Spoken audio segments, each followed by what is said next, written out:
ভিডিওটি দেখার আগে সবার কাছে ছোট্ট একটা রিকোয়েস্ট করতে চাই, প্লিজ প্লিজ প্লিজ যারা ভিডিওটি দেখবেন সবাই একটা করে সাবস্ক্রাইব করে দেবেন। আপনাদের ভালোবাসা পেলে এমন ভিডিও আরো উপহার দেব। ভিডিওগুলো বানাতে অনেক কষ্ট হয় আমি জানি, এই ভিডিওটি অনেক মানুষই দেখবেন, তাই প্লিজ একটা করে সাবস্ক্রাইব করে দেবেন। আর যারা আমাকে ভালোবাসে তারা সবাই একটা করে লাইক দিয়ে দেখিয়ে দিবেন লাভ ইউ অল। তো চলুন আজকের ভিডিওটি শুরু করা যাক। গল্প শুরু করার আগেই বলে দেওয়া হচ্ছে এটি একটি কাল্পনিক গল্প। সো চলুন শুরু করা যাক।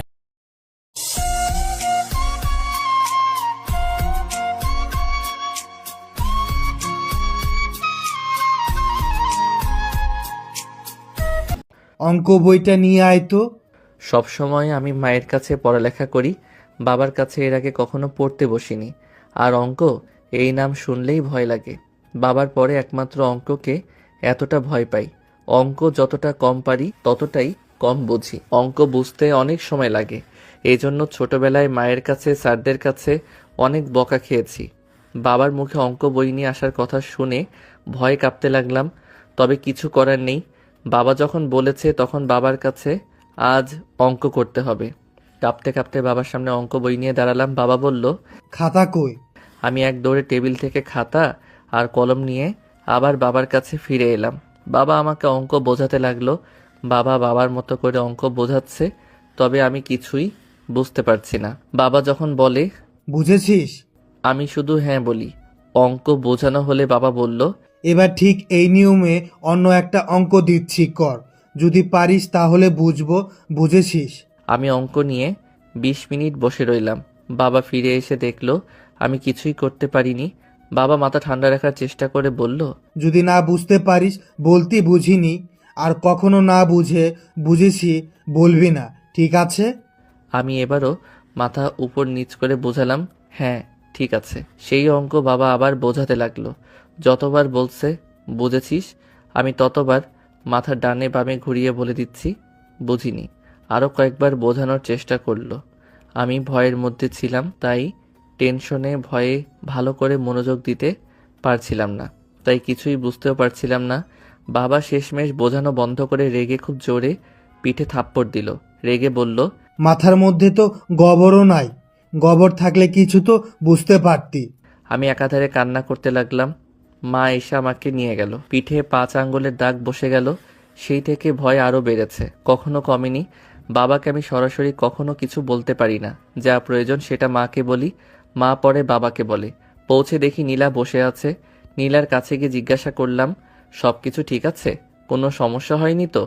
নীলার মুখ দেখে বুঝে গেলাম কিছু একটা হয়েছে। মেজাজ খারাপ। নীলা কথা বলছে না। আমি আবার জিজ্ঞাসা করলাম, কি হলো, কথা বলছো না কেন? নীলা আরও কিছুক্ষণ চুপ করে থেকে অবশেষে বলল, ভালোবাসো? তুমি আমাকে ভালোবাসো? আমি অনেকটা অবাক হলাম। বললাম, হঠাৎ এই প্রশ্ন? সত্যি করে উত্তর দাও, আমাকে ভালোবাসো? আমি বললাম, কোনো সন্দেহ আছে?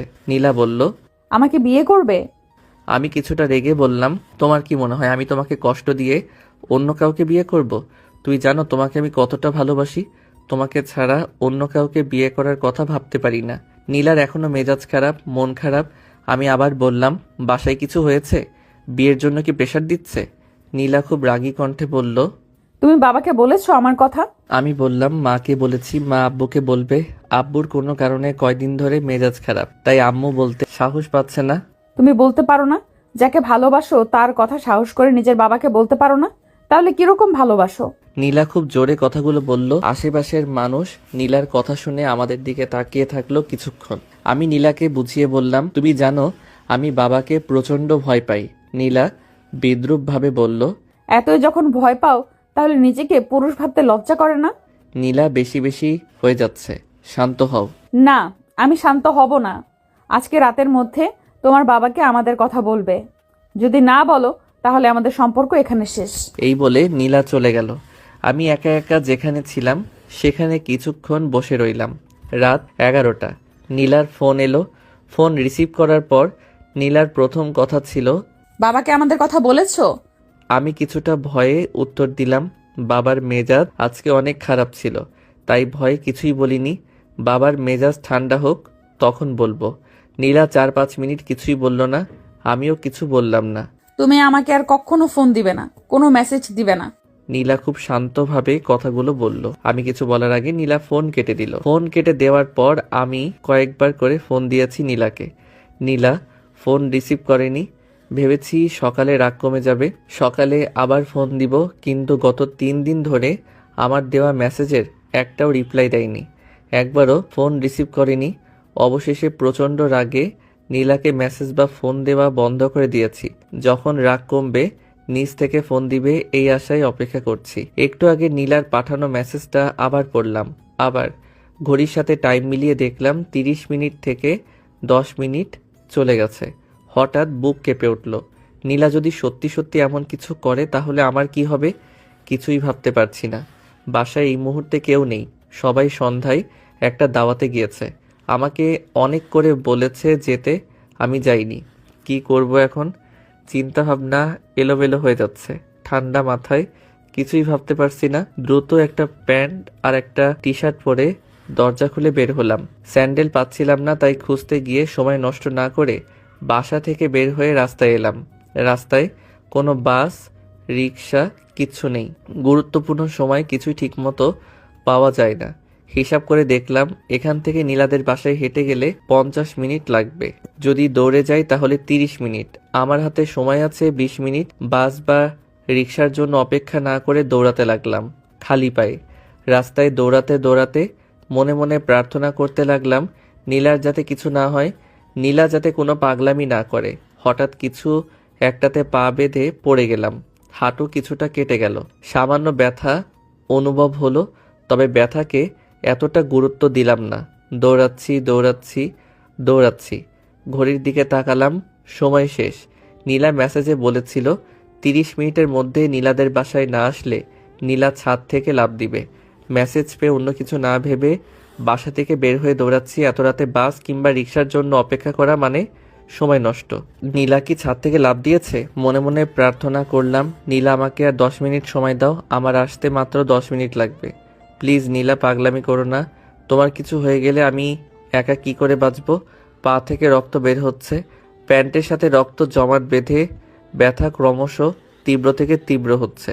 হাঁপিয়ে গিয়েছি, দৌড়ানোর শক্তি নেই, তবুও কিছু করার নেই। নীলাকে বিপদ থেকে রক্ষা করতে আমাকে এইটুকু কষ্ট করতে হবে।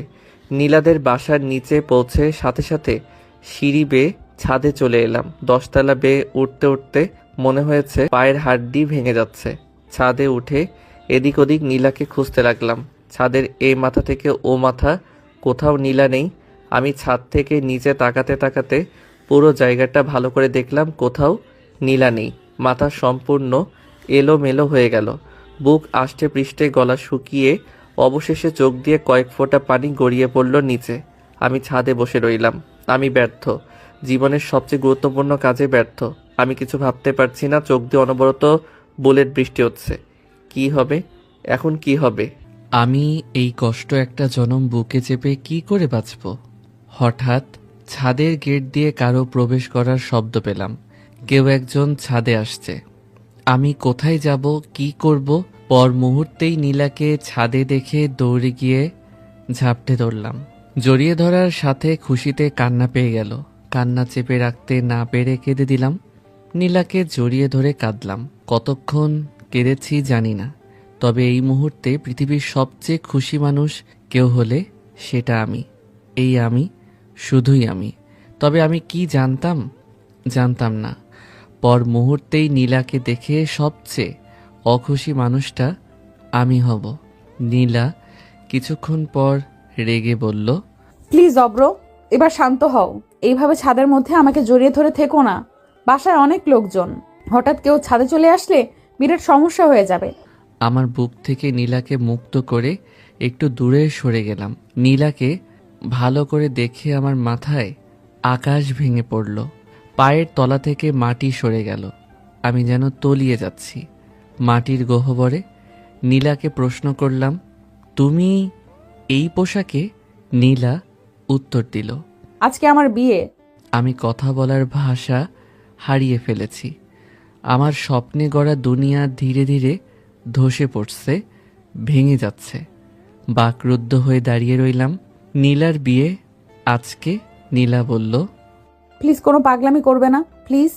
নিস্তব্ধতায় কেটে গেল অনেকটা সময়। আমি নীলাকে কিছুই বললাম না। হাঁটুর ব্যথার তীব্রতায় দাঁড়িয়ে থাকতে না পেরে বসে পড়লাম। কোনো রকম উঠে দাঁড়িয়ে খুঁড়াতে খুঁড়াতে হাঁটা শুরু করলাম। নীলা সেখানে ছিল, সেখানে দাঁড়িয়ে রইল। ছাদ থেকে নামার মুহূর্তে নীলা দৌড়ে এসে পিছন থেকে জড়িয়ে ধরল, খুব জোরে। আমি ফিরে তাকালাম না। আমি চাইনি নীলাকে আমার চোখের জল দেখাতে। নীলা আরো শক্ত করে জড়িয়ে ধরল। রেগে বললাম, কি করছো? কেউ দেখে ফেলবে, তোমার বিয়ে ভেঙে যাবে। নীলা উত্তর দিল না, জড়িয়ে ধরে থাকলো। নীলা কি কান্না করছে? অবশেষে ঘুরে তাকালাম। আমার মেঘ মুখ ভর্তি বৃষ্টি। নীলার চোখ থেকে পানি মুছে দিলাম। নীলা আবার আমাকে জড়িয়ে ধরে বলল, ভালোবাসি ভালোবাসি ভালোবাসি। আমি হতবাক। নীলা পাগলামি করছে কেন? যা হবার হয়ে গেছে, এখন কি কিছু করার সুযোগ আছে? নীলা বলল, তোমার পায়ে কি হয়েছে? খুঁড়িয়ে খুঁড়িয়ে হাঁটছো, দেখি কি হয়েছে। নীলা হাঁটু গেড়ে বসে পা দেখে চমকে গেল। বলল, এ তো খানিকটা কেটেছে। কিভাবে? আর তুমি খালি পায়ে কেন? পায়ের কি অবস্থা? রক্ত বের হচ্ছে। নীলার কাছে অনেকগুলো প্রশ্ন, তবে এখন এই মুহূর্তে এই প্রশ্নগুলো অর্থহীন। তাই বললাম, বাদ দাও, যা হবার হয়ে গেছে, এখন এসব অর্থহীন। নীলা রেগে গিয়ে বলল, কোনো কিছুই অর্থহীন না, বলো কি হয়েছে। আমি বললাম, প্রশ্নগুলোর উত্তর শুনতে গেলে তোমার বিয়ের সময় পার হয়ে যাবে। আর আমি বলতে চাই না, তুমি চলে যাও, বাসায় যাও, তোমার জন্য সবাই অপেক্ষা করছে। আমি যাওয়ার জন্য ঘুরে যেতেই নীলা আবার আমাকে জড়িয়ে ধরল, খুব শক্ত করে। আমার খুব কাছে এসে কানে কানে আস্তে ধীরে বলল, আজ আমার বিয়ে, তুমি চলে গেলে বিয়ে হবে কার সাথে? নীলার বলা কথাগুলোর অর্থ আমি কিছুই বুঝতে পারছি না। ঘণ্টাখানেক আগে মেসেজ দিয়ে বলেছে 30 মিনিটের মধ্যে আমাদের ছাদে না আসলে আমি ছাদ থেকে লাফ দিব। আমি 30 মিনিটের মতো দৌড়ে নীলাদের ছাদে এসে কাউকে দেখিনি। কিছুক্ষণ পর নীলা বিয়ের পোশাকে ছাদে এসে বলল, আজকে তার বিয়ে, আবার আমি চলে যাব। এই মুহূর্তে বলল, তুমি চলে গেলে বিয়ে হবে কার সাথে? নিজেকে পাগল পাগল লাগছে। নীলা একসময় এক এক রকম কথা কেন বলছে? নীলার উপর এই প্রথম এতটা রাগ হচ্ছে। রেগে নীলাকে জিজ্ঞাসা করলাম, কি হচ্ছে এসব? আমাকে একটু ক্লিয়ার করে বলবে? আমি তোমার কথা কিছুই বুঝছি না। সত্যি নিজেকে এখন পাগল পাগল লাগছে, অসহায় লাগছে। নীলার মুখে সেই চেনা পরিচিত হাসি দেখে এখন খুব ভালো লাগছে। এই মানুষটা অদ্ভুত। মেঘমুখের হাসিটা অদ্ভুত। নীলাকে বিয়ের শাড়িতে দারুণ লাগছে, বাকরুদ্ধ সুন্দর, সাথে ভয়ঙ্কর সুন্দর। নীলা হাসি দিয়ে বলল, আজকে তোমার সাথেই আমার বিয়ে, তুমি চলে গেলে বিয়ে হবে কিভাবে? আমি অবাক। খুশি হয়ে বললাম, আমার সাথে? নীলা বলতে লাগলো, তোমার সাথে ওই দিন রাতে ঝগড়া করে ফোন কেটে দেওয়ার পর কষ্টে আমি সারা রাত ঘুমাতে পারিনি, অনেক কান্না করেছি। তোমার প্রতিটি মেসেজের উত্তর দিতে ইচ্ছে হয়েছে, তোমার ফোন কল রাগে ইচ্ছে করে ধরিনি, তবে না ধরতে পেরে তোমার থেকে আমার বেশি কষ্ট হয়েছে। ভোর রাতে সিদ্ধান্ত নিয়েছি, তুমি যখন বাসায় থাকবে না তখন তোমার বাসায় গিয়ে বাবা মার সাথে আমি নিজে কথা বলবো। পরের দুদিন অনেক ভেবেছি কি করব, ভেবেছি বাসায় যাবার পর কিভাবে কি বলবো।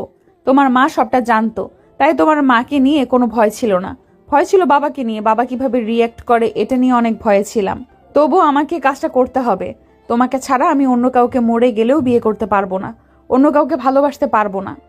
তৃতীয় দিন বিকেলে তোমার বাসায় যাই, তুমি তখন বাসায় ছিলে না। আমি জানতাম তুমি এই মুহূর্তে বাসায় থাকবে না, আর আমি চেয়েছিলাম তোমাকে সারপ্রাইজ দিব, তাই আগে থেকে কিছু জানাইনি। বাসায় গিয়ে মার সাথে প্রথম দেখা, মাকে সবটা খুলে বলি।